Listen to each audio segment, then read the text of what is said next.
Bismillahirrahmanirrahim. Assalamualaikum warahmatullahi wabarakatuh. Alhamdulillahirabbil alamin wa bihi nasta'inu ala umurid dunya waddin wa ala alihi wa ashabihi wa man tabi'ahu bi ihsanin ila yaumiddin, amma ba'du. Allahumma la sahla illa ma ja'altahu sahla wa anta taj'alul hazna idza syi'ta sahla. Allahumma inna nas'aluka hubbaka wa hubba man ahabbaka wa hubba amalin yuqarribuna ila hubbika birahmatika ya arhamar rahimin. Amin ya rabbal alamin. Alhamdulillahirabbil alamin. Mudah-mudahan jumpa kita malam ini melalui virtual ini tidak mengurangi rasa cinta kita kepada Allah dan Rasulnya, dan tanpa mengurangi rasa cinta kepada yang dicintai oleh Allah dan Rasulnya, seperti halnya kita sedang mempelajari sosok yang dicintai oleh Allah dan Rasulnya. Setiap orang yang dicintai oleh Allah dan Rasulnya, maka kita pun harus mencintai. Kekasih dari kekasihku atau kekasih daripada kekasihku, maka itu adalah kekasihku. Kalau perkataan yang sering diucapkan habibu habibi habibi, artinya adalah kekasih dari kekasihku, itu adalah kekasihku.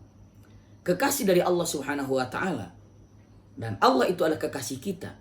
Maka siapapun yang dicintai oleh Allah, maka itu juga adalah kekasih kita. Rasulullah mencintai Siti Aisyah. Allah Subhanahu wa ta'ala mencintai Siti Aisyah. Berarti kita pun harus mencintai Siti Aisyah. Apapun yang dicintai oleh yang kita cintai, maka yang harus kita itu juga harus kita cintai. Itu yang dikatakan habibu habibi habibi. Hari ini kita akan melihat tentang sosok yang sangat luar biasa, Siti Aisyah radhiyallahu anha. Tadi sudah disampaikan di awal sebagai muqaddimah oleh moderator kita atau host kita, Masya Allah, dengan kata-kata yang sangat luar biasa sekali.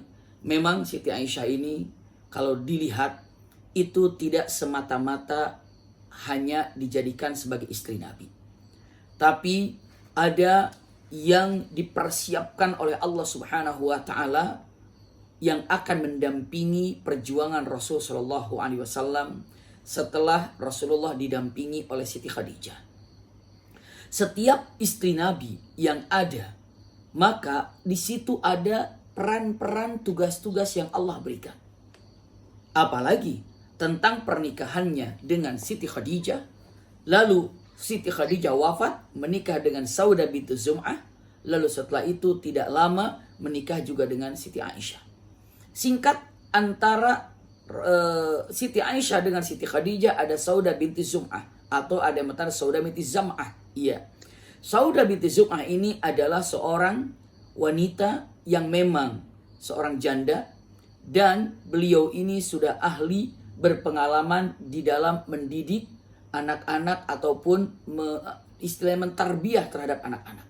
Maka setelah Siti Khadijah wafat, maka Rasulullah yang diperhatikan adalah bagaimana anak-anak bisa terjaga, terjalin dengan cinta dan kasih sayang yang indah. Maka tidak memikirkan bagaimana akunya, tapi Rasulullah sangat memikirkan bagaimana anak-anak ini yang sangat perlu sosok seorang ibu ataupun pembicaraannya, obrolannya, nikmatnya, keibuannya dapat. Maka Rasulullah memilih daripada yang namanya Saudah binti Zam'ah. Ya, nanti kita ada di ujung Saudah binti Zam'ah, kita akan kembali lagi di ujung tentang Saudah binti Zam'ah di dalam kisah Siti Aisyah ini. Jadi Saudah binti Zam'ah ini adalah seorang wanita di antara Siti Khadijah dengan Siti Aisyah. Ya, Saudah binti Zam'ah ini adalah seorang wanita yang solehah, yang sangat baik sekali, yang sangat penuh dengan kelembutan, bahkan bisa akrab dengan putri-putri Rasulullah. Iya, dengan keindahannya, dengan peringai keibuannya, Masya Allah, Rasulullah memilih Saudah binti Zam'ah. Ini adalah Saudah binti Zam'ah. Setelah itu, Rasul Shallallahu Alaihi Wasallam, kata-kata yang sangat luar biasa dan sangat indah sekali. Rasul Shallallahu Alaihi Wasallam diperintahkan oleh Allah Subhanahu wa ta'ala untuk menikah dengan siapa? Dengan Siti Aisyah. Sebelum saya sampaikan bagaimana Rasulullah memilih Siti Aisyah sebagai istrinya, Siti Aisyah, Masya Allah, besar di dalam keluarga yang terhormat. Ibunya adalah Ummu Ruman, Masya Allah. Ayahnya adalah As-Siddiq ataupun Abu Bakar. Kalau kita cek dan kita lihat sosok yang namanya Abu Bakar As-Siddiq, beliau ini adalah orang yang sangat cerdas, orang yang sangat disegani, orang yang sangat pintar, orang yang sangat yang namanya cekatan, maka dikatakan Bakar. Sebetulnya ya namanya sendiri itu bukan Bakar. Sering kita katakan Abu Bakar. Tapi namanya itu adalah Atiq. Iya. Jadi kata-katanya nama aslinya adalah Atiq. Sebagian dengan mengatakan Masya Allah, dengan mengatakan gelarnya. Iya. Tapi yang jelas namanya Abdullah. Tapi ingat, usikum wa iyaya nafsi bitaqwallah. Kenapa dikatakan Bakar? Karena Abu Bakar ini namanya Abu Bakar adalah sosok, kalau bakar itu artinya bakar itu adalah unta muda. Jantan yang perkasa, yang cekatan, yang gesit, itulah bakar. Maka dikatakan Abu Bakar maknanya adalah seseorang pemuda yang gesit, yang cekatan. Itulah pujian, nama Abu Bakar itu pujian. Memiliki putri, Masya Allah, Aisyah. Maka apa yang diterapkan oleh bapaknya As-Siddiq ini, seakan-akan As-Siddiq, Masya Allah, membuat Siddiqah yang kedua. Jadi Siddiqah binti Siddiq. Siddiq itu adalah orang yang Masya Allah imannya kuat. Orang yang mempercayai apa yang disampaikan oleh Allah dan Rasulnya tanpa pikir panjang. Maka usikum wa iyaya nafsi bitaqwallah. Ketika Abu Bakar As-Siddiq mendapatkan gelar Siddiq, putrinya pun Siddiqah. Jadi sering dikatakan Aisyah putri Abu Bakar. Benar. Tapi banyak juga mengatakan Siddiqah binti Siddiq. Itu kalimatnya. Siddiqah itu adalah Siti Aisyah binti putranya As-Siddiq, yakni adalah Abu Bakar. Masya Allah, ini gelar sangat indah. Jadi bapaknya adalah As-Siddiq, Abu Bakar. Lalu ibunya adalah Ummu Ruman. Masya Allah, iya. Saudara daripada beda ibu ya, dengan Asma binti Abu Bakar tapi satu ayah. Asma bintu Abu Bakar itu adalah memiliki gelar Dzatun Nutaqain. Masya Allah. Dan dia menjadi ahli jannah. Bagaimana kemuliaan daripada Siti Aisyah ini? Ayahnya Abu Bakar As-Siddiq, ibunya adalah Ummu Ruman, dua-duanya ahli jannah yang sangat indah sekali. Saudara sebapaknya adalah Dzatun Nutaqain, Asma binti Abu Bakar. Masya Allah, iya. Lalu kata-kata yang sangat indah. Lalu saudara seayah seibunya adalah Abdurrahman. Itu adalah salah seorang daripada, boleh dikatakan, pahlawan di dalam perjuangan syariat Islam. Dimuliakan lagi dengan siapa? Dengan suaminya Rasul Shallallahu Alaihi Wasallam. Kurang apa lagi tentang kemuliaan yang Allah berikan kepada siapa? Siti Aisyah. Usikum wa iyaya nafsi bitaqwallah. Siti Aisyah, Masya Allah, ini adalah didikan Abu Bakar As-Siddiq. Hasilnya lihat. Kesabaran Abu Bakar As-Siddiq mendidik seorang wanita ataupun seorang anak dengan kecerdasan, kepintarannya, maka diberikan hadiah oleh Allah Subhanahu wa Ta'ala. Apa? Masya Allah, siapa yang mendampingi daripada putri Abu Bakar As-Siddiq adalah Rasul Sallallahu Alaihi Wasallam. Iya.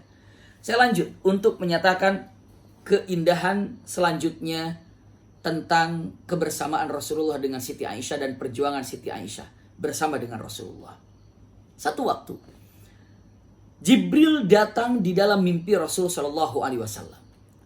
Mimpinya Jibril, kata-kata yang sangat indah.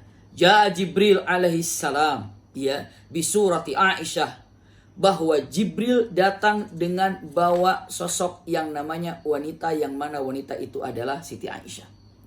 Dan Jibril itu datang, dan Jibril itu membawa sosok wanita di hadapannya dengan mengatakan, ya Rasulullah, ini adalah istrimu di dunia dan di sorga. Ya Rasulullah, ini adalah istrimu di dunia dan di sorga. Lalu Rasulullah mengatakan, siapa? Begitu dibuka, ternyata itu adalah Siti Aisyah. Dan ini, mimpi ini disampaikan oleh Rasulullah kepada Siti Aisyah. Wahai Aisyah, sebelum aku menikah denganmu, Jibril datang kepadaku 3 hari berturut-turut. Jibril membawamu, iya, lalu dengan mengatakan, ini adalah istrimu di dunia dan di sorga. Fakashaftuhu, dan terbuka dan aku buka, faida hiya anti, ternyata orang yang dalam cadar itu adalah engkau. Ya, maka aku mengatakan, dengan mengatakan, kata Rasulullah, apabila ini adalah perintah, maka Allah akan mudahkan untuk menjalankan perintah yang akan aku jalankan. Kalau memang ini perintah, Allah akan mudahkan kepadaku untuk menjalankannya. Ternyata besok mimpi lagi. Ternyata besok mimpi lagi. Masya Allah, sampai 3 kali berulang-ulang. Seakan-akan cepat ini adalah istrimu di dunia dan di sorga. Cepat ini adalah istrimu di dunia dan di sorga. Masya Allah. Maka Rasulullah SAW datang pas kebetulan di sana ada Ummur Ruman. Lalu Rasulullah mengatakan, wahai Ummur Ruman, iya, tolong didik yang namanya, tolong jaga yang namanya Aisyah. Karena Allah telah memerintahkan kepadaku untuk mendampinginya dan dia untuk mendampingiku. Masya Allah. Ini adalah di usia Siti Aisyah saat itu, punten-punten, kalimatnya diperkirakan 7 tahun. Iya, ketika Rasulullah diberikan mimpi tersebut. Usikum wa iyaya nafsi bitaqwallah. Ada beberapa pertanyaan tentang masalah ini, mengenai tentang orang-orang yang syubhat, mempertanyakan kenapa dan kenapa harus terjadi Rasulullah menikah dengan Siti Aisyah di usia 9 tahun bersamanya. Tapi di usia 7 tahun Rasulullah sudah melakukan akad nikah. Ini perkataan para alim ulama ahli sirah. Iya. Ini adalah perintah dari Allah Subhanahu wa taala. Maka saat itu ketika dicek perbedaan ataupun saat Siti Aisyah lahir, ini digambarkan lahir Siti Aisyah di Mekah 7 tahun sebelum hijrah. Jadi 7 tahun sebelum hijrah Rasulullah Siti Aisyah dilahirkan. Jadi 7 tahun sebelum hijrah Siti Aisyah dilahirkan. Saat itu Siti Aisyah di usia 7 tahun, iya, beberapa ulama dengan mengatakan, iya, Rasulullah menikah. Tapi setelah itu ke Mekah, ke Madinah, dan selama di kota Madinah, tahun pertama di kota Madinah, itu Rasulullah belum bersama dengan Siti Aisyah. Setelah Siti Aisyah haid ataupun sudah menunjukkan kedewasaannya, maka diantarkan oleh Abu Bakar dengan matan, ini adalah Aisyah, aku serahkan kepadamu karena dia telah menjadi dewasa. Iya, saya ingin menyampaikan beberapa hal tentang masalah syubhat orang-orang yang tidak senang terhadap masalah ini. Banyak sebetulnya saya pernah bahas di dalam YouTube waktu itu di kajian Rumil tentang masalah ini, namun singkatnya saja saya gambarkan. Saat Rasulullah SAW datang untuk meminang Siti Aisyah, Siti Aisyah itu sedang main. Iya, beberapa ulama mengatakan main apa namanya ya? Kalau bahasa Sunda itu namanya cungkelik cungkedang, ya. Jadi ada di sini tengah, terus ada ininya, satu orang duduk, satu orang ini jadi truk, nah begitu ya. Itu namanya apa ya?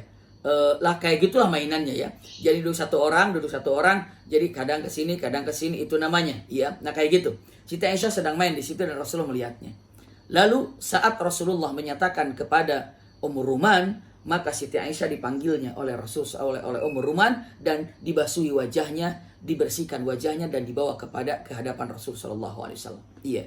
Bahkan Rasul sallallahu alaihi wasallam beberapa waktu setelah itu Rasulullah datang kepada Abu Bakar untuk membicarakan perihal tentang masalah dakwah. Didapatinya Siti Aisyah sedang main kuda-kudaan dengan kuda terbang-terbangan demikian, dan Rasulullah bertanya dengan mengatakan kata-katanya, "Ya Aisyah, ya, itu apa?"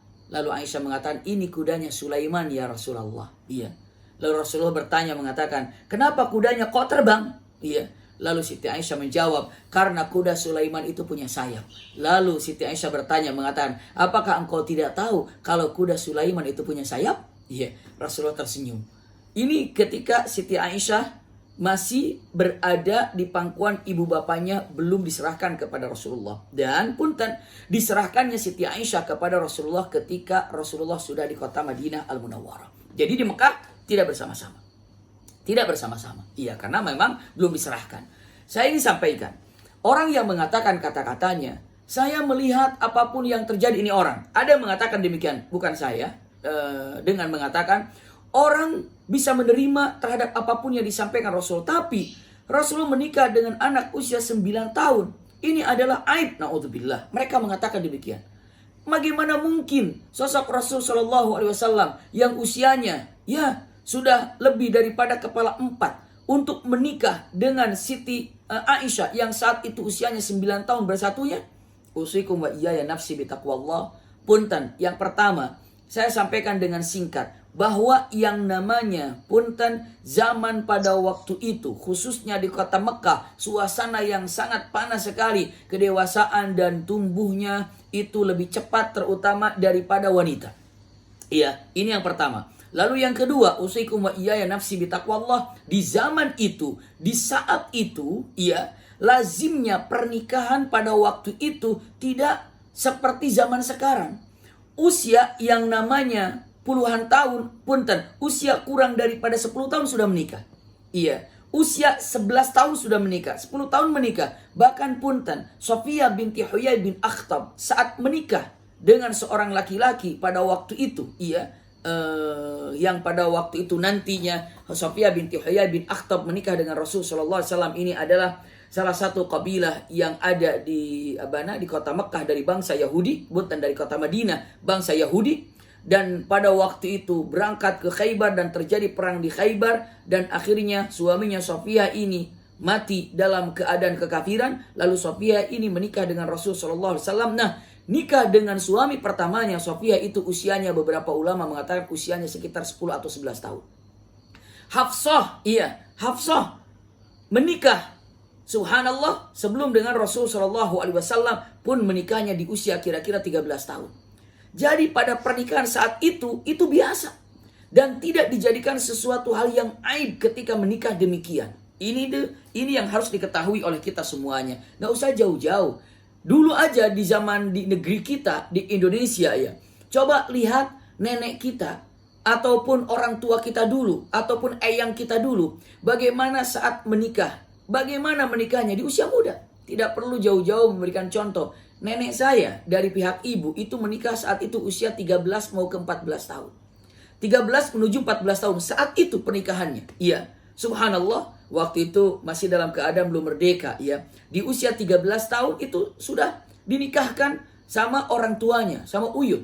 Dan ini adalah satu hal yang lazim. Dan punten. Sampai hari ini nggak tahu kenapa.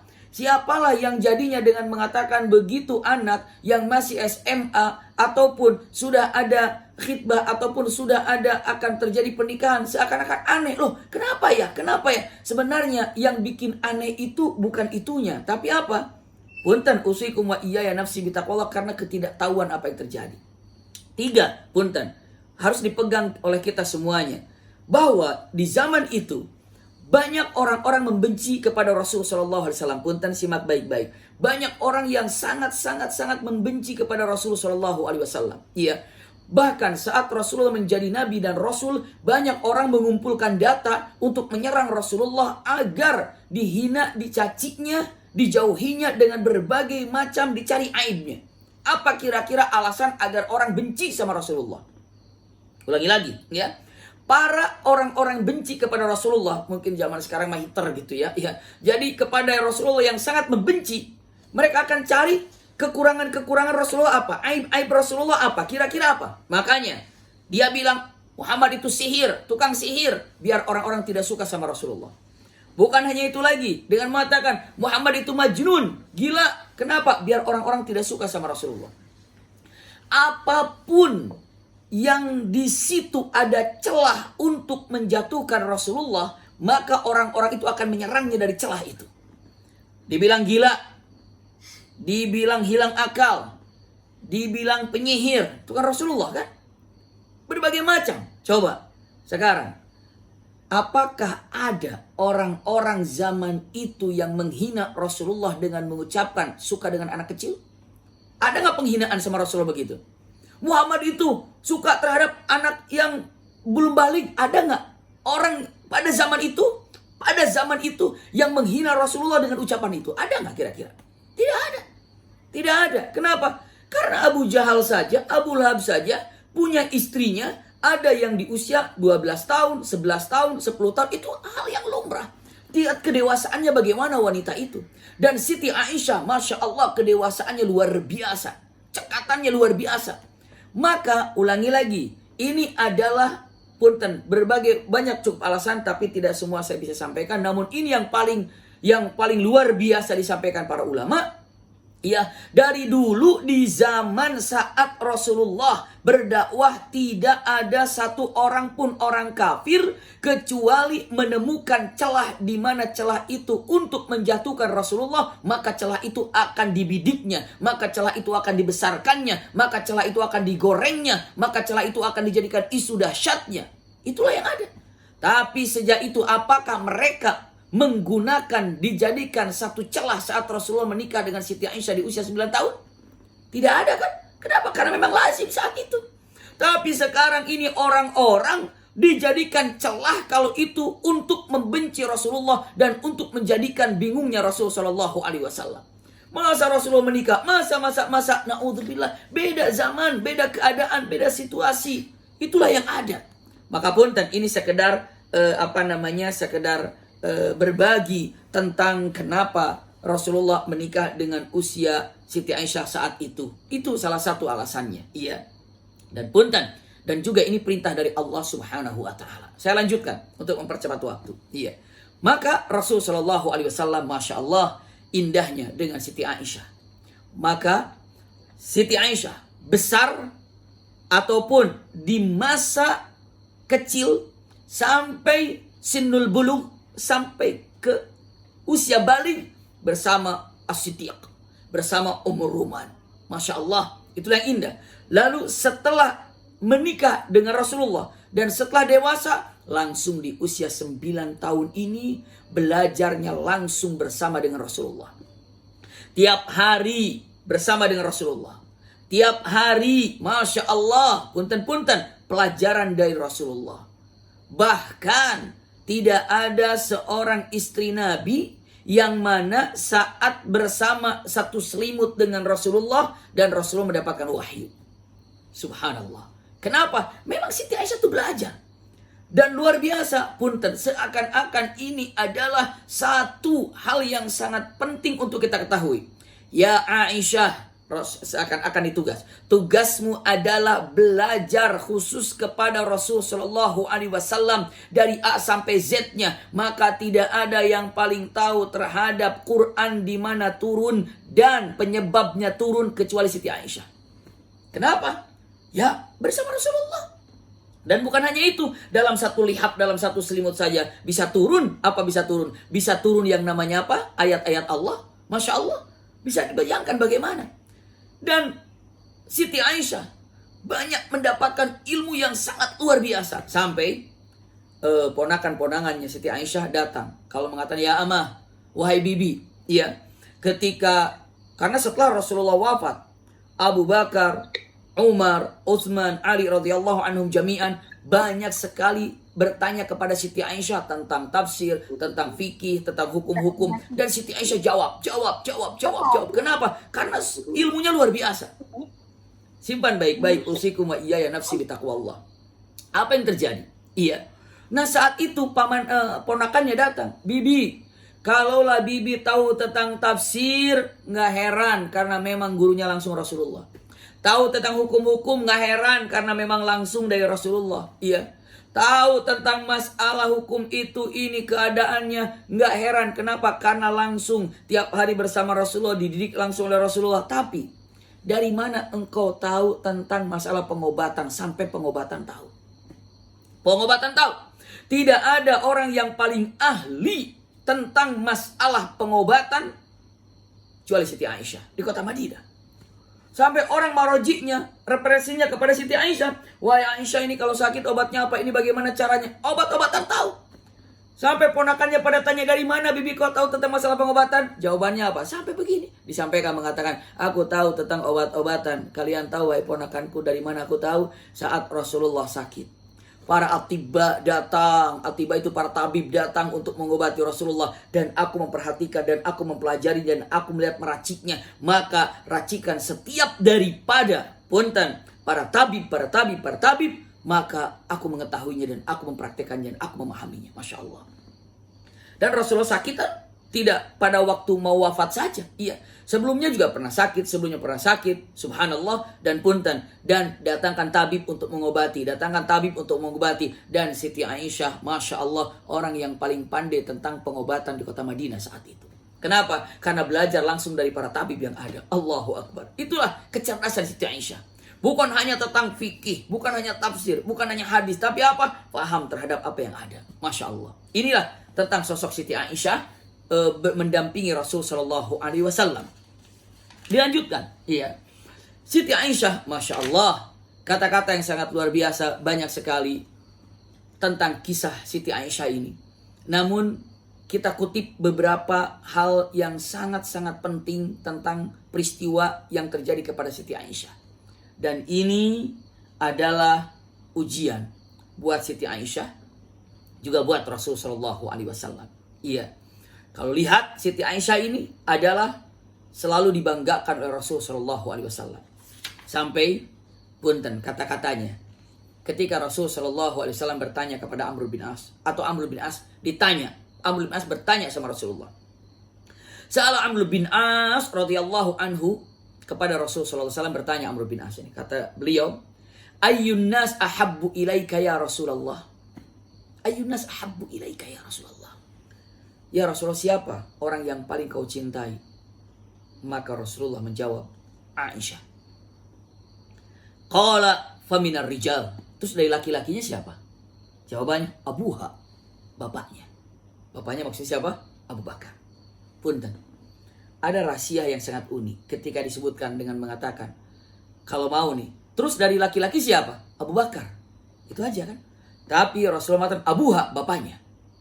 Kenapa rahasia Rasulullah tidak mengatakan Abu Bakar, tapi mengatakan bapaknya? Kenapa?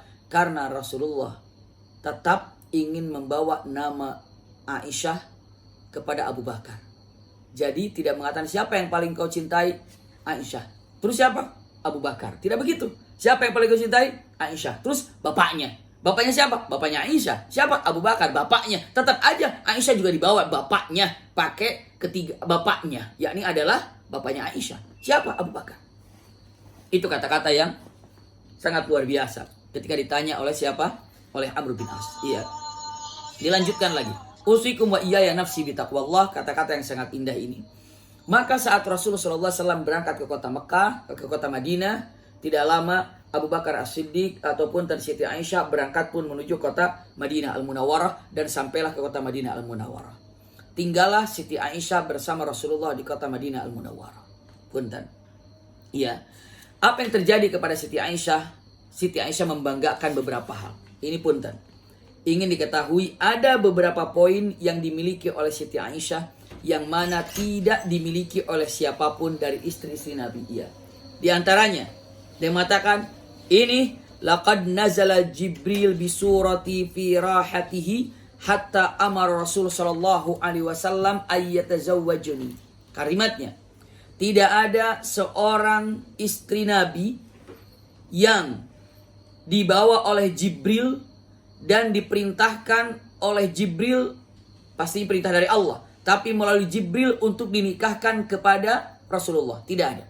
Apakah Rasulullah menikah dengan Siti Khadijah? Begitu tidak. Apakah Rasulullah menikah dengan Saudah binti Zam'ah? Begitu tidak. Apakah Rasulullah menikah dengan Ummu Salamah? Begitu tidak. Tidak ada dari istri Nabi yang lainnya yang kedudukannya menikahnya seperti menikahnya Rasulullah diperintahkan oleh Allah melalui Jibril kepada Siti Aisyah.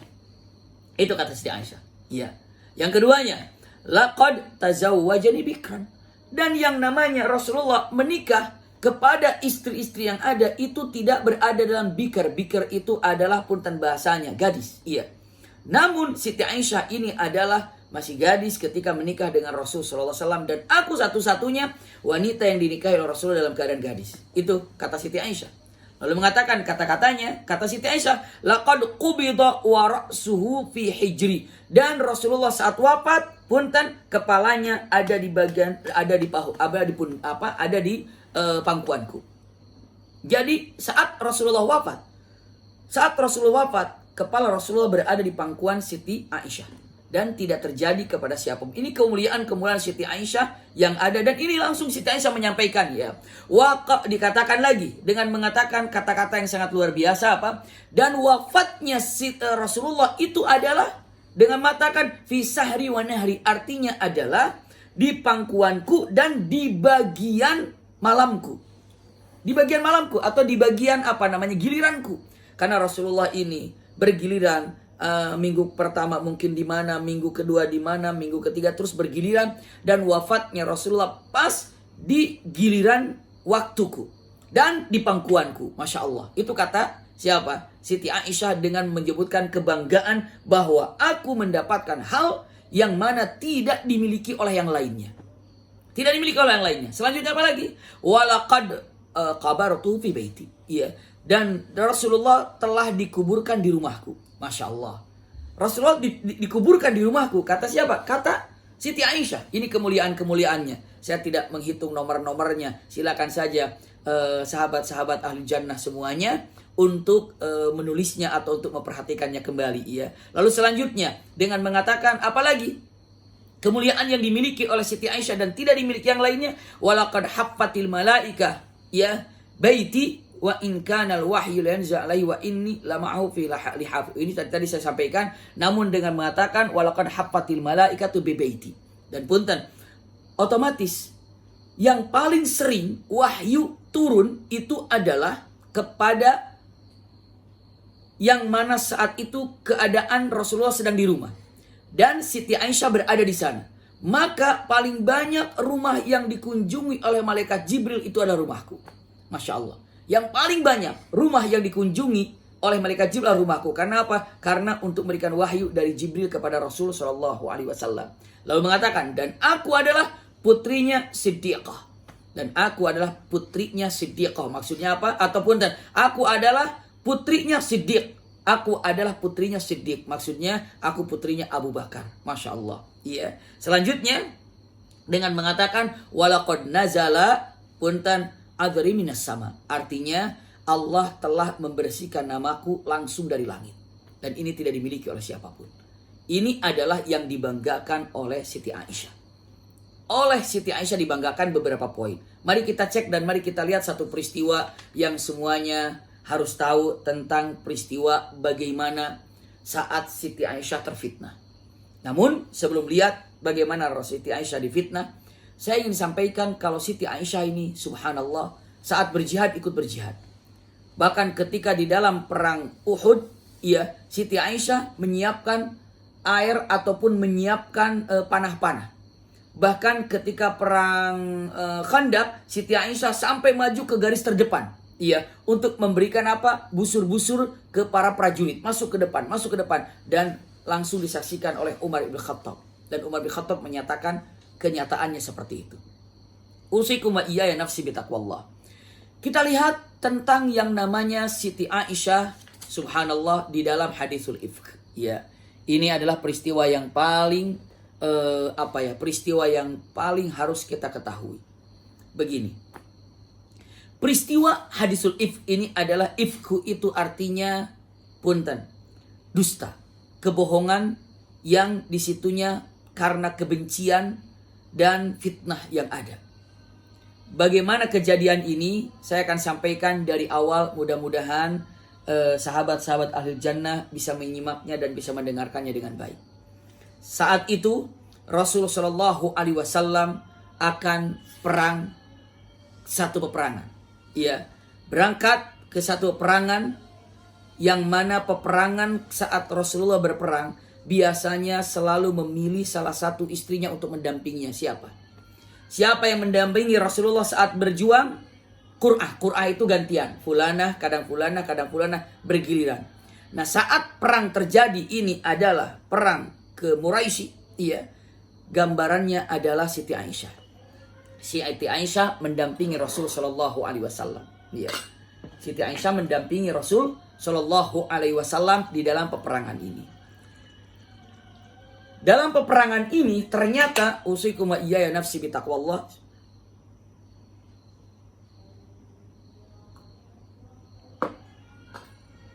Dalam peperangan ini sampai ke Bani Mustaliq. Karena peperangannya di Bani Mustaliq. Begitu sampai ke Bani Mustaliq, ternyata orang-orang kafir itu sudah pada pergi dan sudah tidak ada dan sudah pada kabur. Dan Rasul tinggal di sana, diam, berhari-hari. Ada yang mengatakan 3 hari, ada yang mengatakan 1 minggu. Kenapa? Menunjukkan kalau musuh itu dikalahkan apabila di tempat tinggalnya musuh 7 hari tidak kunjung datang, berarti mereka sudah menyerah. Rasul tinggal di sana, musuh tidak ada, maka kata Rasul, ayo kita kembali lagi kemana? Ke kota Madinah. Untuk singkatnya, punten.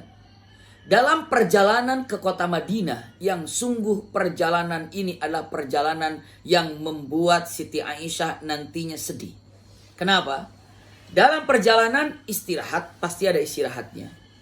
Saat beristirahat, Siti Aisyah ini ingin pergi buang hajat.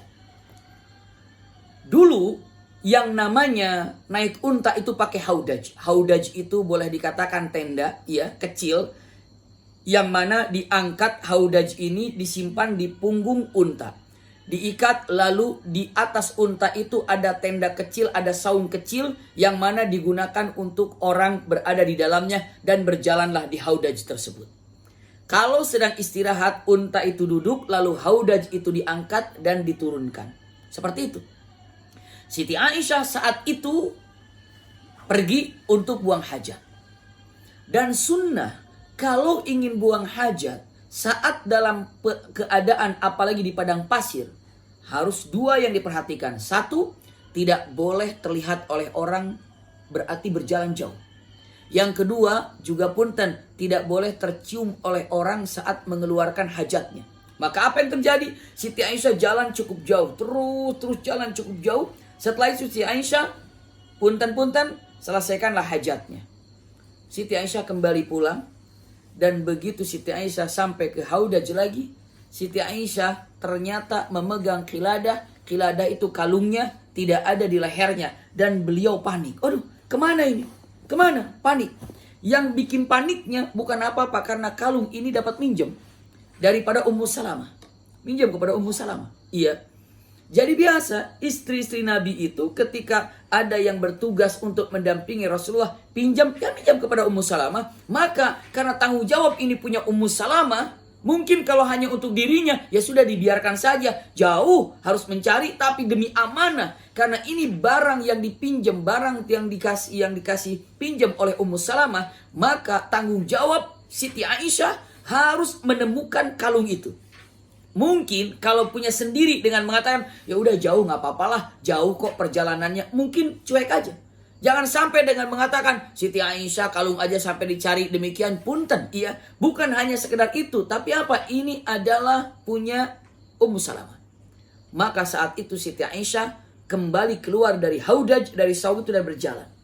Saat Siti Aisyah keluar daripada haudaj, ulangi lagi, saat Siti Aisyah keluar daripada haudaj, itu para penjaga haudaj ini, para penjaga saung ini tidak melihat saat Siti Aisyah keluar, tapi mereka melihat saat Siti Aisyah masuk.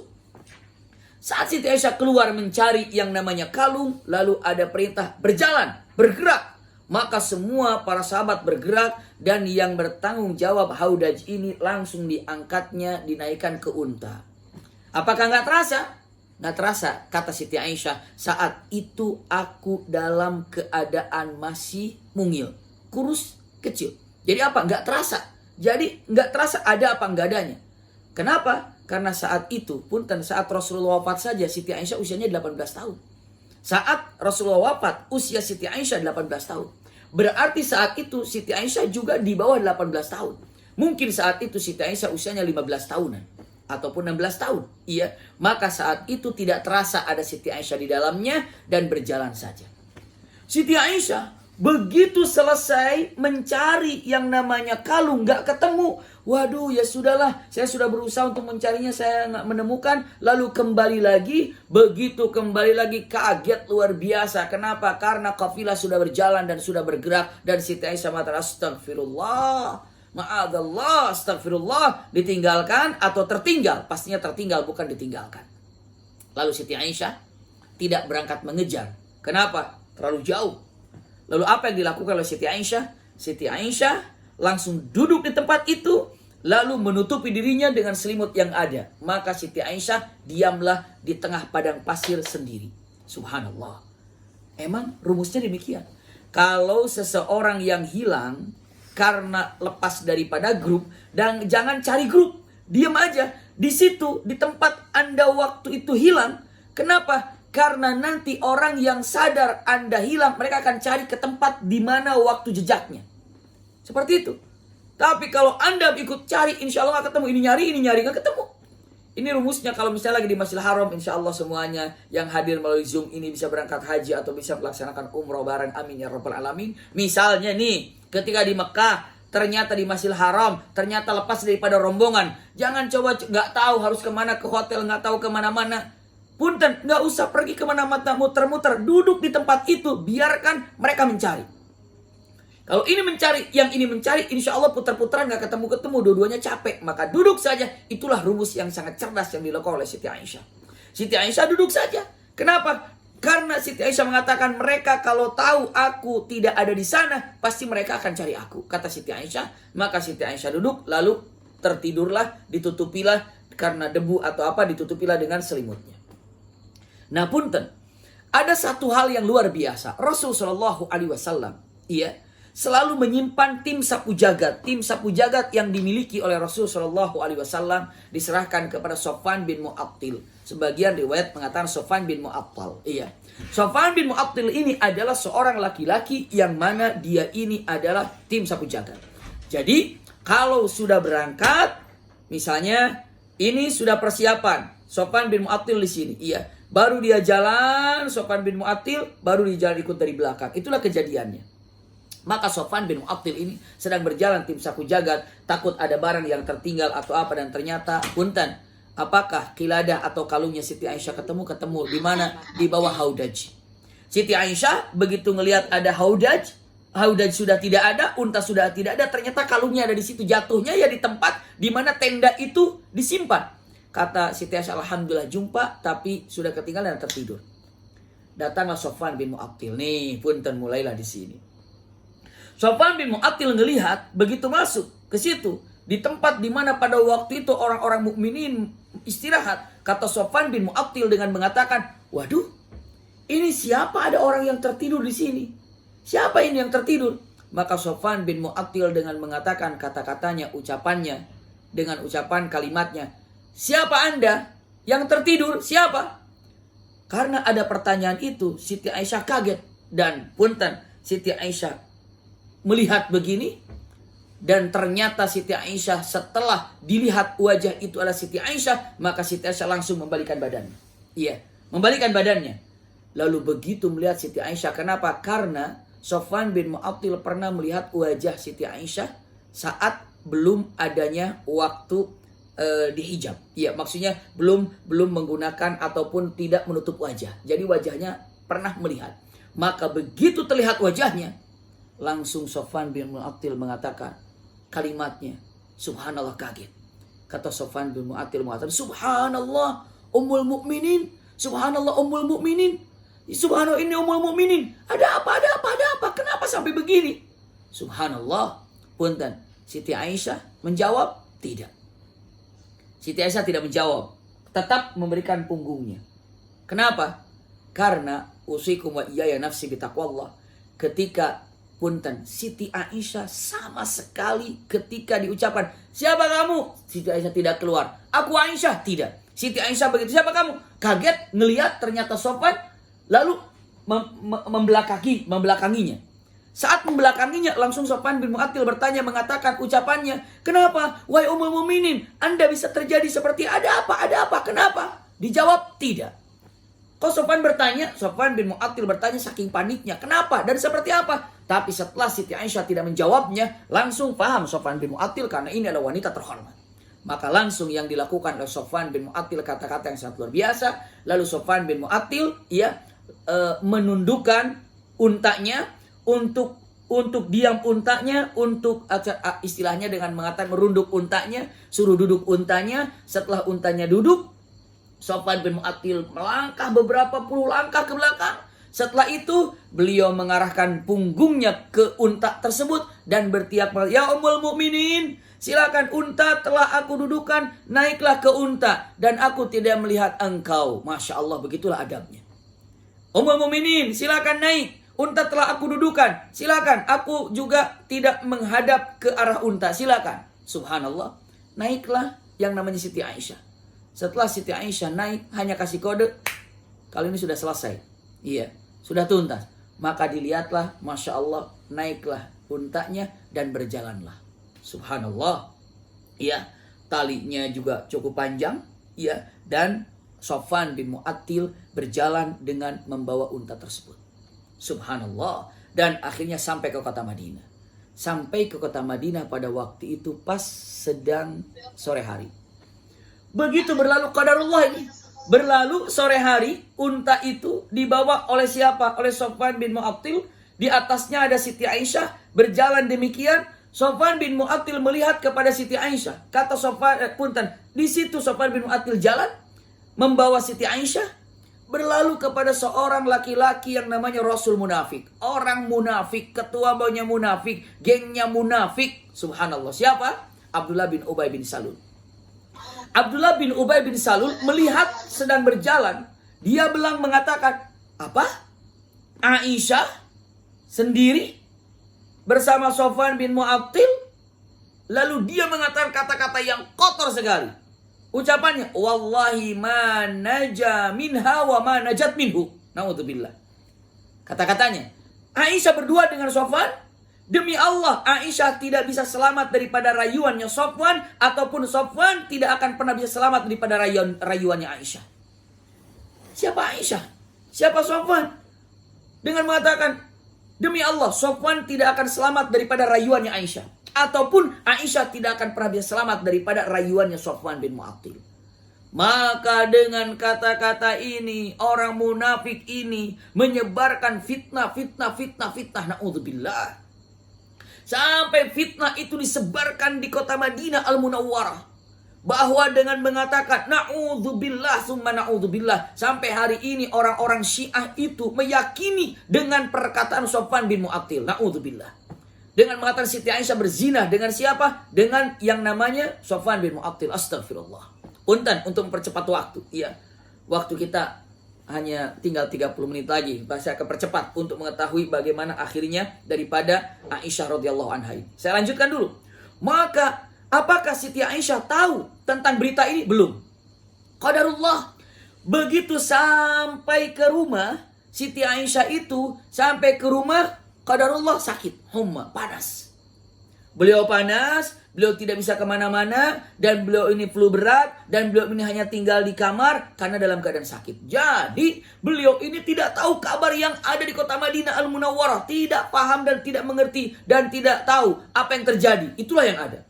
Maka punten, banyak beberapa sahabat, subhanallah, yang mana beberapa sahabat ini usikum wa iyaya nafsi bitaqwallah, menjadikan apa? Termakan dengan perkataan siapa? Abdullah bin Ubay bin Salul. Termakan. Di antaranya yaitu ada Mistih. Iya. Ada Mistih. Mistih itu adalah seseorang yang dibesarkan sejak kecil oleh Abu Bakar As-Siddiq. Tapi ternyata beliau menyebarkan kabar buruk ini ataupun kabar fitnah ini. Saya lanjutkan dulu punten untuk mempercepatnya. Maka saat itu sampai kepada Rasulullah berita ini. Kota Madinah menceritakan tentang Siti Aisyah bersama Sofwan bin Mu'attil. Rasulullah bingung. Kenapa? Ini bagaimana ceritanya? Kok di Madinah sudah pada tahu semuanya? Fitnah ini luar biasa. Tapi fitnah itu begitu dahsyat. Sampai Rasulullah hilang senyumannya di kota Madinah. Kenapa? Memikirkan keluarga. Usikum wa iyaya nafsi bitaqwallah. Maka biasanya Rasulullah SAW kalau datang ke rumah Siti Aisyah dan Siti Aisyah dalam keadaan sakit, Rasulullah selalu dengan mengatakan kata-katanya, bagaimana kabarmu Aisyah? Aku sakit. Aduh, apanya sakit? Apa yang perlu diobati? Bagaimana caranya? Selalu apa namanya? Dengan khidmatnya. Tapi saat itu, ketika dengan mengatakan kata-katanya, kenapa kamu Aisyah? Aku sakit ya Rasulullah. Oh, cuma gitu aja. Bagaimana kabarmu? Aku sakit ya Rasulullah. Hanya begitu. Nggak ada sambutan meriah, tidak ada. Bagaimana kabarmu Aisyah? Aku sakit. Oh ya sudah. Punten. Tapi yang namanya Siti Aisyah nggak ada curiga, nggak ada apa. Ya udah biarkan aja. Mungkin Rasulullah sedang sibuk atau bagaimana. Usikum wa iyaya nafsi bitaqwallah. Maka ketahuannya adalah adalah saat Siti Aisyah dalam sakit didampingi oleh Ummu Mustih. Ummu Mustih ini adalah memang selalu membantu Siti Aisyah dan selalu membantu Abu Bakar. Lalu saat Ummu Mustih ini mendampingi Siti Aisyah sedang ke toilet, sedang ke hammam, tiba-tiba sorban Ummu Mustih itu jatuh. Begitu jatuh sorbannya, perkataannya, kalau mengatakan misalnya, aduh, kadang-kadang gitu kan, astagfirullah, begitu kan apa. Tapi yang diucapkan oleh Ummu Mustih mengatakan katanya, Ta'isa Mustih, Ta'isa Mustih, celaka kamu Mustih, celaka kamu Mustih, gitu kan. Siti Aisyah kaget. Hei, Ummu Mustih, jangan engkau marah kepada Mustih. Engkau ini kenapa mendoakan Mustih dengan mengatakan celaka engkau Mustih? Bukankah Mustih ini adalah Ahlul Badar? Kenapa engkau katakan celaka Mustih? Kenapa? Jawabannya dengan tegas mengatakan, Aisyah, kamu tidak tahu berita apa yang terjadi di luar. Berita apa? Orang menyatakan kalau engkau telah melakukan sesuatu yang tidak baik bersama Sofwan bin Mu'attil ketika selesai peperangan pada waktu itu. Ya, dan banyak orang yang menyebarkannya termasuk Mustih, anakku, menyebarkan fitnah ini, menyebarkan kata-kata ini. Maka aku sangat menyayangkan terhadap Mustih dari apa yang dilakukannya. Maka aku katakan, celaka kamu Mustih. Lalu Aisyah radhiyallahu anha mengatakan, oh ya, pantesan Rasulullah tidak semeriah seperti biasanya kalau datang ke rumah. Karena saya dalam keadaan sakit, jadi saya tidak tahu terhadap keadaan di luar. Mungkin Rasulullah pun menyatakan, Siti Aisyah kenapa sakit? Iya. Apa yang dipikirkan oleh Siti Aisyah? Semuanya serba pertanyaan dan pertanyaan-pertanyaan. Punten. Dalam keadaan seperti ini Rasulullah bertanya kepada sahabat-sahabatnya. Ditanya Umar bin Khattab, ditanya Ali bin Abi Thalib, ditanya kepada para pembantu-pembantu ataupun asisten-asisten yang ada di rumah. Lalu punten, ketika ditanya kepada Umar bin Khattab, ya Umar, bagaimana pendapatmu tentang fitnah, tentang perkataan kalau di kota Madinah ini menyebutkan Aisyah berzina dengan Sofwan bin Mu'attil? Bagaimana pendapatmu wahai Umar? Punten, jawaban Umar bin Khattab bagaimana?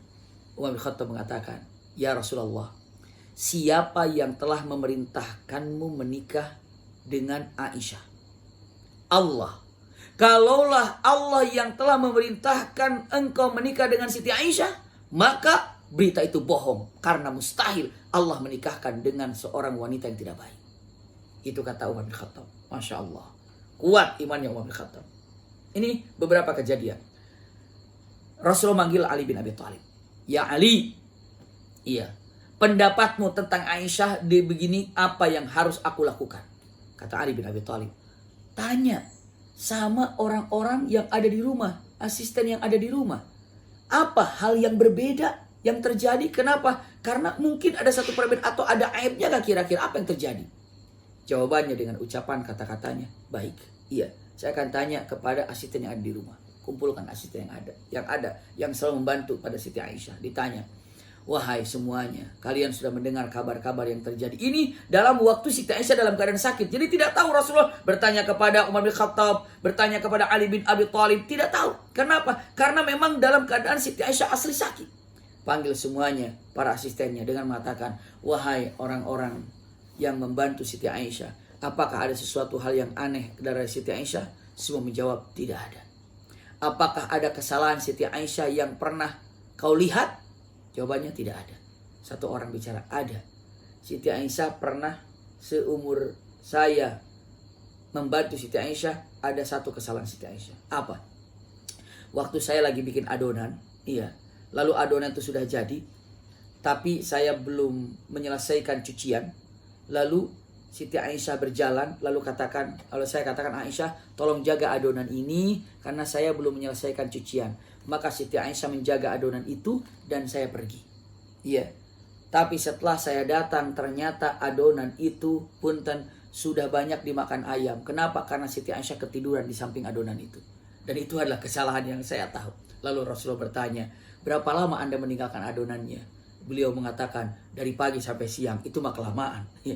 Itu adalah kata dengan mengatakan itulah dengan mengatakan kata asistennya, itulah yang aku temukan tentang Siti Aisyah. Masya Allah, berarti Siti Aisyah membantu daripada yang namanya asistennya. Luar biasa. Akhirnya, punten, simak baik-baik ini. Rasulullah SAW bingung apa yang terjadi. Apa yang terjadi dan apa yang harus dilakukan. Umar bin Khattab nanya, ini. So. Di kota Madinah tidak ada yang tidak tahu tentang gosip ini. Bayangin. Bagaimana teman-teman semuanya kalau misalnya di lingkungan RW kita semua gosipin kita. Lingkungan RT kita semuanya gosipin kita. Pasti gak betah tinggal di RT itu. Pasti gak betah tinggal di RW itu. Kita ingin pindah. Ini satu Madinah menceritakan tentang Siti Aisyah. Satu Madinah. Ada yang ikut menyebarkan. Walaupun dirinya tidak yakin. Ada yang diam. Tidak mau tahu. Ada yang menolak dengan penolakan yang luar biasa. Seperti kepada Abu Ayyub Al-Ansari. Ini Abu Ayyub Al-Ansari. Cerita yang sangat luar biasa. Abu Ayyub Al-Ansari bersama istrinya berdua ngobrol. Lalu kata Abu Ayyub Al-Ansari bertanya dengan mengatakan kata-katanya. Wahai istriku, kita sudah sangat sering mendengar di kota Madinah tentang peristiwa Aisyah dengan Safwan bin Mu'attil. Iya. Saya hanya bertanya kepadamu, wahai istriku. Kata istri Ayyub Al-Ansari, silahkan. Istriku, seandainya engkau yang terjadi bersama Safwan bin Mu'attil, wanita itu bukan Aisyah, tapi wanitanya itu adalah engkau. Engkau berduaan dengan Safwan bin Mu'attil. Apakah engkau akan melakukan perbuatan nista yang namanya perzinahan? Lalu dengan tegas mengatakan kata-katanya, demi Allah, ini adalah sesuatu hal dosa besar melakukan itu. Demi Allah, aku tidak mungkin melakukan dosa itu. Kata istrinya Abu Ayyub Al-Ansari.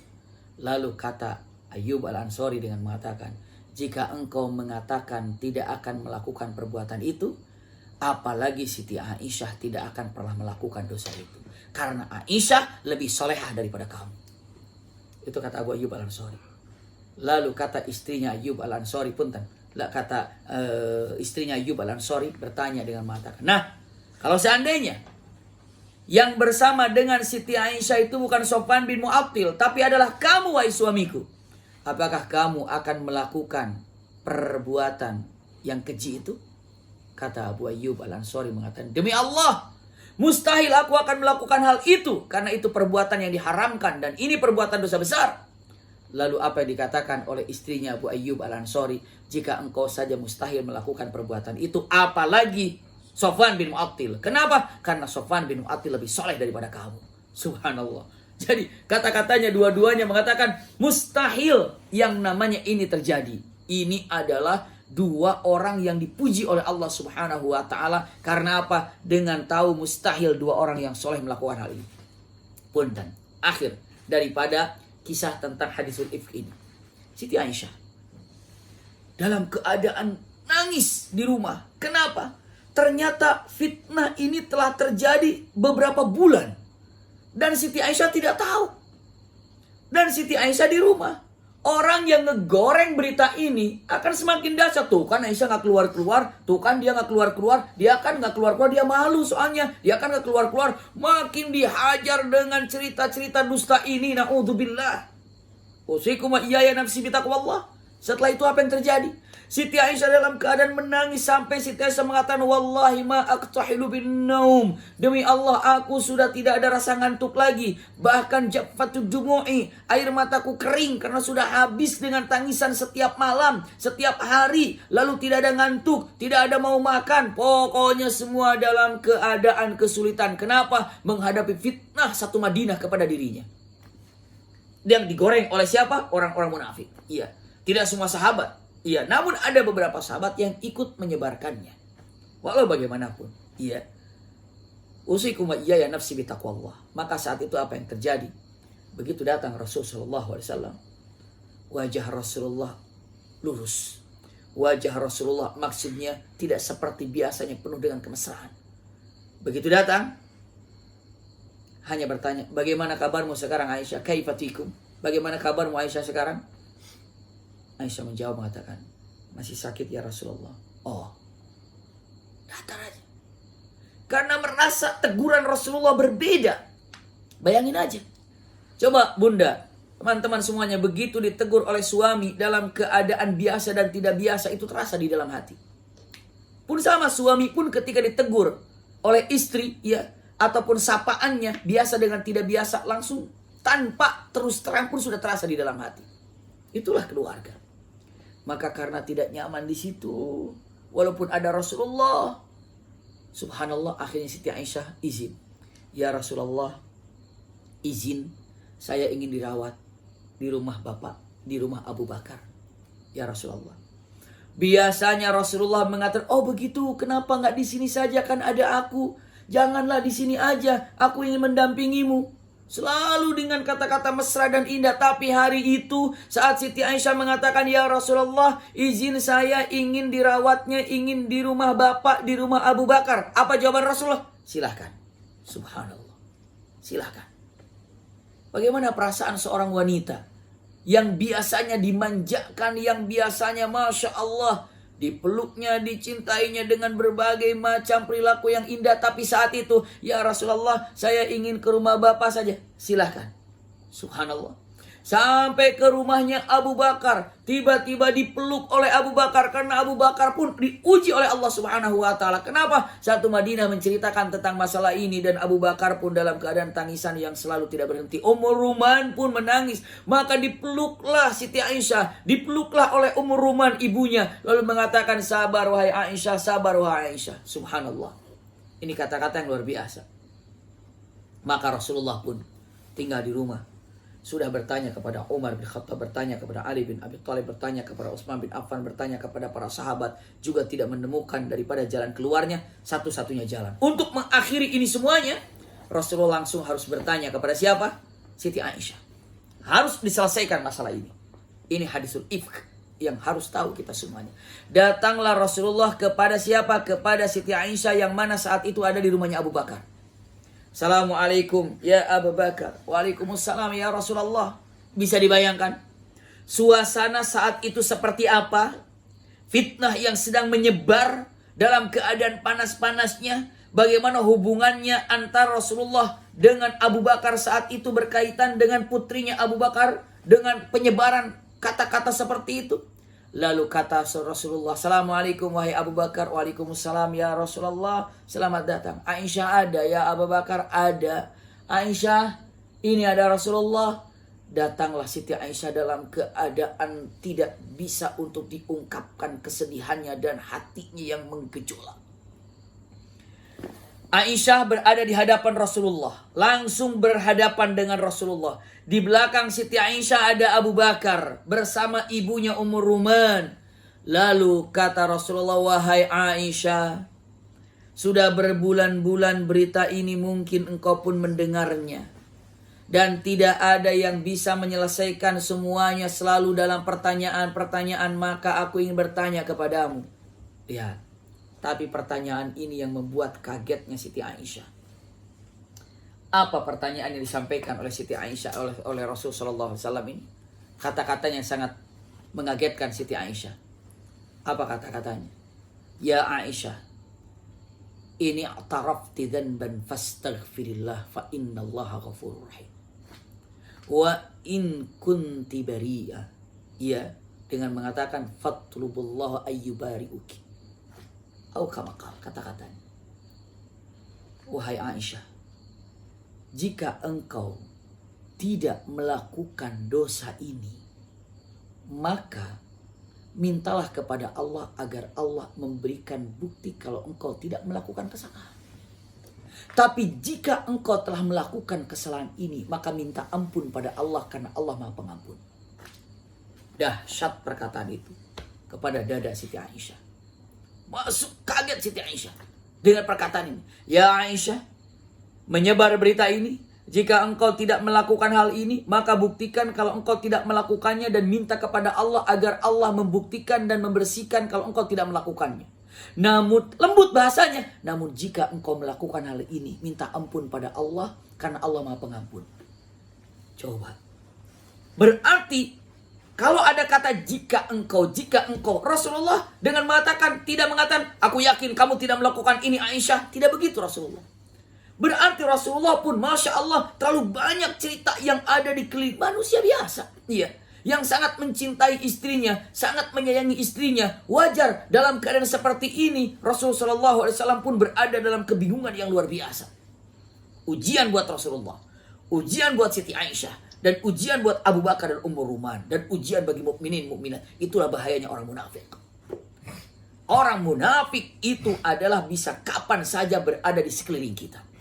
Maka begitu dikatakan oleh Rasulullah kepada Siti Aisyah dengan kata-kata itu, Siti Aisyah, subhanallah, gemeteran tangannya. Kenapa? Kenapa Rasulullah mengatakan itu?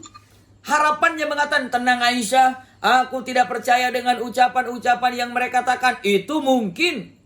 Itu yang ada dalam pikiran Aisyah. Wah, Rasulullah akan percaya. Ternyata dengan kata-kata tadi. Punten. Maka Siti Aisyah mengatakan kata-katanya, ya Rasulullah.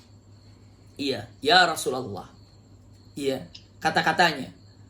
Qultul yawma kama qala. Hari ini aku hanya bisa mengucapkan kata-kata yang diucapkan. Maksudnya ingin mengatakan Yakub alaihissalam, bapaknya Nabi Yusuf. Tapi kata Siti Aisyah, dalam keadaan kesedihanku yang menyelimutiku, aku tidak bisa menahan kesedihan yang ada sampai aku lupa namanya bapaknya Nabi Yusuf itu siapa. Nabi Yakub sampai mengatakan, ya Rasulullah, apa yang akan aku katakan dari pertanyaanmu itu? Hanya aku bisa mengungkapkan kata-katanya. Siapa namanya? Nggak ingat Yakub alaihissalam. Kata-katanya Abu Yusuf. Dibilangnya Abu Yusuf. Maksudnya Nabi Yakub. Abu Yusuf. Fasabrun jamil. Wallahul musta'an ala ma tasifun. Dalam surah Yusuf ayat 18. Wahai Rasulullah, untuk menanggapi perkataanmu itu, aku tidak bisa mengucapkan apa-apa kecuali apa yang diucapkan oleh bapaknya Yusuf. Fasabrun jamil wallahul musta'an ala ma tasifun. Sabarlah, ya, dengan sesungguh-sungguhnya kesabaran, karena dengan kesabaran itu akan menemani diri Anda dengan keindahan. Subhanallah, dan Allah Maha Penolong yang sangat luar biasa. Itulah yang diucapkan oleh siapa? Oleh Siti Aisyah. Tidak dijawab. Setelah itu pergi Siti Aisyah. Tidak langsung menghadapi Rasulullah setelah mengatakan fasabrun jamil wallahul musta'an ala ma tasifun. Pergi dalam keadaan sedih. Air mata sudah kering kata Siti Aisyah. Iya, jafatidumu wala abtahalu bin naum. Tidak ada ngantuk, nggak ada sedih, nggak ada air mata, nggak ada lapar. Bagaimana sih, masalah sangat berat sekali yang terjadi kepada Siti Aisyah, dan diam di kamar. Bisa dibayangkan, Abu Bakar terdiam. Subhanallah. Ummu Ruman terdiam. Apa yang terjadi? Dalam keadaan seperti itu tiba-tiba Rasulullah mengatakan, tarik nafas Rasulullah. Waalaikumsalam ya Jibril. Ternyata Jibril tiba. Jibril datang menghadapi Rasul Shallallahu Alaihi Wasallam. Rasulullah terdiam, keluar keringat begitu banyak. Punten, berdebar jantungnya Abu Bakar As-Siddiq. Ini Jibril datang. Ini Jibril tiba. Jibril tiba memberikan wahyu, akan menerangkan tentang kejadian ini, siapa yang benar, siapa yang salah. Maka bagaimana perasaan Abu Bakar As-Siddiq sebagai ayah dan Ummu Ruman sebagai ibu? Ini yang benar siapa? Ini yang benar siapa ini? Apakah benar anaknya melakukan hal ini? Maka dalam keadaan deg-degan semuanya, diam semuanya. Dan Rasulullah menunggu Jibril memberikan wahyunya. Maka saat selesai Jibril menyampaikan wahyunya, Jibril pergi. Rasulullah tersenyum dengan wajah yang kembali, wajah yang dapat menerangi kota Madinah, bahkan dunia, dengan senyuman beliau yang berbulan-bulan saat itu sirna. Karena kesedihan tentang masalah fitnah yang ada ataupun kabar yang disampaikan oleh punten orang-orang munafik. Orang munafik itu astagfirullahaladzim, perilakunya demikian. Maka kata Rasulullah SAW, abshir ya Humairah, abshir ya Aisyah, Kabar gembira wahai Aisyah, kabar gembira wahai Aisyah. Innal ladzina ja'u bil ifki usbatum minkum la tahsabuhu syarral lakum bal huwa khairul lakum. Ini ada dalam surah apa? Ini ada dalam surah An-Nur ayat 11 sampai 20. Ya, sahabat-sahabat semuanya, tolong nanti dibaca surah An-Nur ayat 11 sampai 20. Ini adalah innal ladzina ja'u bil ifki usbatum minkum la tahsabuhu syarral lakum bal huwa khairul lakum likulli imri'in minhum maktasaba minal itsm walladzi tawalla kibarahu minhum lahu adzabun adzim. Ini adalah punten. Langsung Allah menyatakan kata-katanya bahwa ini adalah berita ifk, berita dusta yang tidak benar. Sampai kata-kata idtalaqauna bi alsinatikum wa taquluna bi afwahihim ma laysa lakum bihi ilmun wa tahsabunahu hayyinan wa huwa indallahi azim. Ini dengan mengatakan orang bisa saja menyebarkan kata-kata bohong menurut Anda itu centek, itu enteng, padahal dosa besar. Menukil kata-kata katanya dan katanya, Anda enak saja mengatakan fulan katanya, padahal itu dosa besar. Walaula id sami'tumuhu qultum ma yakunu lana an natakallama bihadza subhanaka hadza buhtanun azim. Lihatlah seseorang yang sangat kokoh imannya seperti tadi Abu Ayyub Al-Ansari dengan mengatakan hadza buhtanun azim, ini ada dusta yang sangat besar. Maka ini adalah yang dikatakan ayat turun membersihkan Siti Aisyah. Subhanallah. Siti Aisyah saat itu dalam keadaan nangis. Karena Siti Aisyah tidak tahu kalau Rasulullah sudah dapat wahyu. Maka begitu Rasulullah tersenyum, abshir ya Aisyah, abshir ya Aisyah, abshir ya Aisyah. Langsung lari. Siapa? Abu Bakar mengatakan dengan ucapan, Aisyah, Aisyah, ada wahyu turun, ada wahyu turun. Itu Rasulullah ada di sana, ada di sana. Aisyah langsung kaget. Langsung mengatakan dengan mengucapkan katanya, ya Aisyah, dipeluk oleh Rasul sallallahu alaihi wasallam dengan mengatakan, ja'atil ayah, anzalallahu ayah, nazalatil ayat biki ya Aisyah, ayat yang telah membersihkan tentangmu wahai Aisyah. Masya Allah. Dan Siti Aisyah tersenyum mengatakan, ya Allah, kata Siti Aisyah, ya Allah, padahal aku berharap cukup Rasulullah dikasih mimpi saja. Kalau aku ini tahir, kalau aku ini bersih, aku ini tidak melakukan perbuatan keji itu. Ternyata engkau memberikan hal yang indah. Ayat Al-Quran langsung dibaca sampai hari kiamat ayat ini. Berkaitan dengan hadis Su'ib, berkaitan dengan Siti Aisyah. Coba. Khusus tentang Siti Aisyah. Subhanallah. Lalu saat demikian, kata Abu Bakar, ya Aisyah, ucapkan terima kasih sama Rasulullah. Ucapkan terima kasih pada Rasulullah karena telah turun ayat ini untuk membersihkanmu. Apa kata Siti Aisyah? Demi Allah, aku tidak mengucapkan terima kasih sama Rasulullah, tapi aku ucapkan terima kasih kepada Allah. Aku ucap terima kasih kepada Allah. Karena apa? Karena dengan Allahnya Rasulullah menjadi seperti ini. Dan aku ucap terima kasih kepada Allah. Tidak untuk pada Rasulullah. Kenapa? Karena punten, kalaulah Allah tidak menurunkan ayat ini, mungkin Rasul dalam keadaan tetap bagaimana bingungnya dan bimbangnya. Itulah kenyataan. Iya, makanya kalau dengan mengatakan kata-katanya, Rasulullah tidak terpengaruh dengan kata-kata ini, Rasulullah tidak pengaruh. Kalau Rasulullah tidak terpengaruh dengan perkataan orang-orang kafir, orang-orang munafik saat itu, Rasulullah pasti tidak akan pernah mengatakan, kalau engkau ragu, kalau engkau tidak melakukan hal ini, maka semoga maka buktikan dan minta pada Allah agar Allah membuktikan kebenaran. Tapi jika engkau melakukannya, maka engkau minta ampun karena Allah Maha Pengampun. Lihat, iya. Subhanallah, Rasul mengatakan kata-kata yang seperti ini. Usikum wa iyaya nafsi bitaqwallah. Kata-kata yang luar biasa. Maka saat itu Madinah kembali menjadi baik.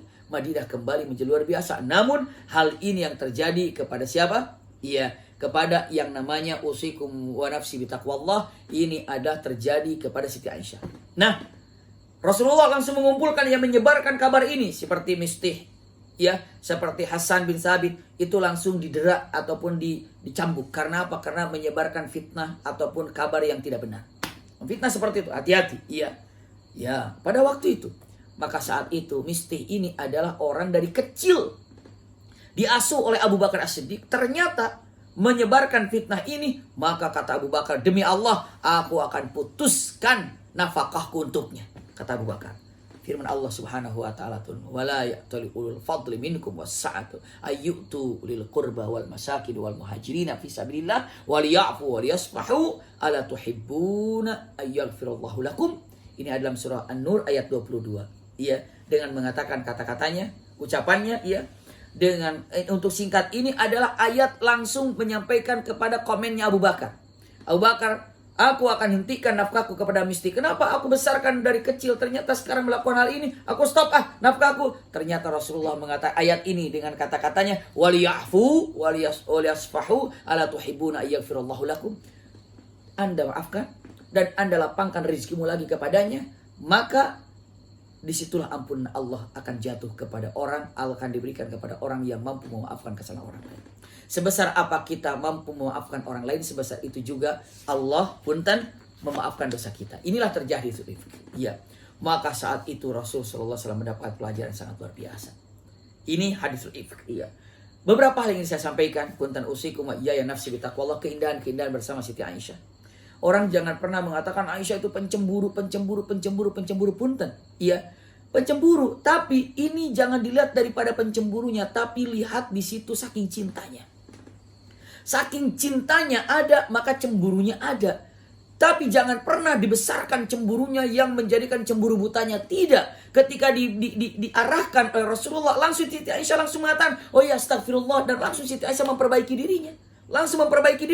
Seperti itu. Iya. Contohnya ketika Rasul Shallallahu Alaihi Wasallam dengan tentang Sofia binti Huyai bin Akhtab, ini adalah seorang yang dimiliki oleh Rasul Shallallahu Alaihi Wasallam, istri Nabi. Iya, beliau ini subhanallah paling kecil di antara istri Nabi semuanya. Lalu Rasulullah mengatakan, aku ingin Sofia, aku akan datang ke Sofia, aku ingin menyelesaikan urusan dengan Sofia. Maka Siti Aisyah mengatakan kata-katanya, ya Rasulullah, wajar namanya perempuan dengan mengatakan ya Rasulullah, Sofia kan? Nah gini nih, kecil gitu ya, tapi tidak bucahannya Sofia kan? Begitu dia. Lalu Rasulullah langsung meringatinya, demi Allah, ucapanmu, isyaratmu tadi ini menceritakan tentang Sofia ini, apabila ini sebuah warna lalu dilemparkan ke laut, maka laut itu akan berubah dengan warna ucapanmu tadi. Bahaya. Iya. Makanya astagfirullah, langsung minta maaf kepada Rasulullah, minta maaf kepada Sofia. Seperti itu.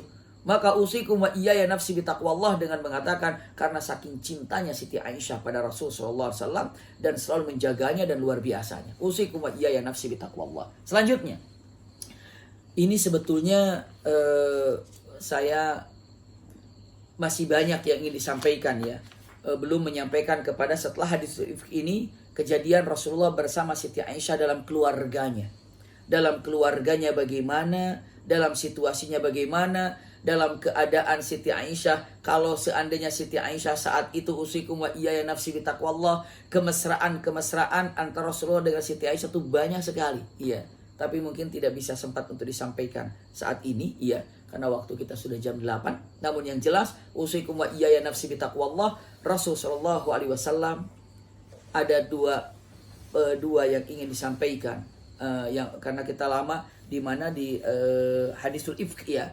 Ada yang pertama, kehidupan Rasulullah dalam berkeluarga dengan Siti Aisyah.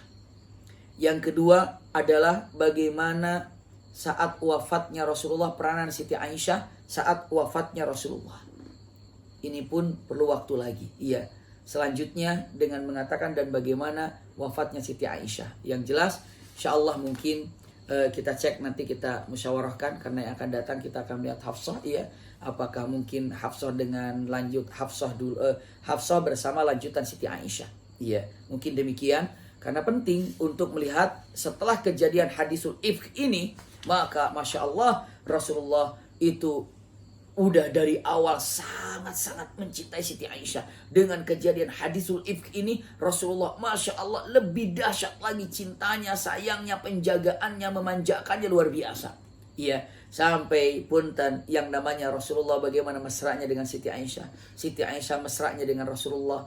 Jadi insya Allah mungkin karena yang akan datang ini berkaitan dengan Hafsah dan Zainab radhiyallahu anhuma, kita akan melihat dulu mungkin sejenak insya Allah yang akan datang keluarga hidup Rasulullah bersama Siti Aisyah dan wafatnya Rasulullah di pangkuan Siti Aisyah.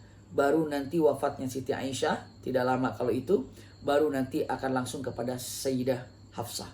Iya, putri daripada Umar ibn Khattab. Mungkin itu ya, karena sudah jam 8, mohon maaf sekali kepada teman-teman semuanya, iya. Jadi kenapa kita fokus hari ini di dalam hadisul ifk? Karena di dalam hadisul ifk ini pembersihan tentang kepada Siti Aisyah, karena orang-orang yang sampai hari ini tetap membenci dan tidak mencintai kepada Siti Aisyah termakan oleh orang-orang munafik. Dalam ayatnya, innal ladzina yuhibbuna an tashi'al fahishatu fil ladzina amanu lahum adzabun alimun fid dunya wal akhirah. Siapa saja yang menyebarkan ketidakbaikan dalam syariat Islam ini, memfitnah Siti Aisyah, menjelek-jelekan Siti Aisyah, maka dia berhak untuk mendapatkan azab dari Allah Subhanahu wa taala.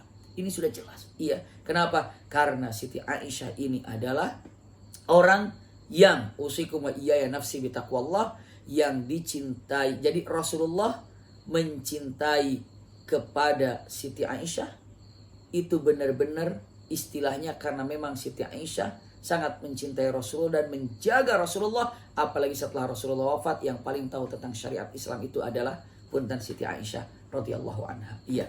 Mungkin hari ini baru sampai kejadian hadisul ifk, ya. Mudah-mudahan jika Allah pertemukan kita kembali, kita akan lihat contoh nubzah apa saja keluarga Rasulullah bersama Siti Aisyah. Beda dengan Siti Khadijah, ya. Dengan Siti Aisyah bagaimana Rasulullah dengan Siti Aisyah, lalu bagaimana Siti Aisyah kesedihannya saat Rasulullah wafat, lalu bagaimana wafatnya Siti Aisyah, baru nanti kepada Siti Hafsah dan Siti Zainab. Wallahu a'lam bishawab.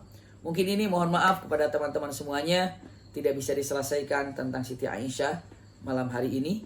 Insyaallah yang akan datang kita akan lanjutkan sedikit tentang Siti Aisyah, lalu kita akan lanjutkan juga tentang Siti Hafsah radhiyallahu anhuma. Amin ya rabbal alamin. Jazakumullah khair ala husni istimaikum, lakum minni al-hubbu wad du'a. Wassalamualaikum warahmatullahi wabarakatuh. Assalamualaikum warahmatullahi wabarakatuh. Masya Allah.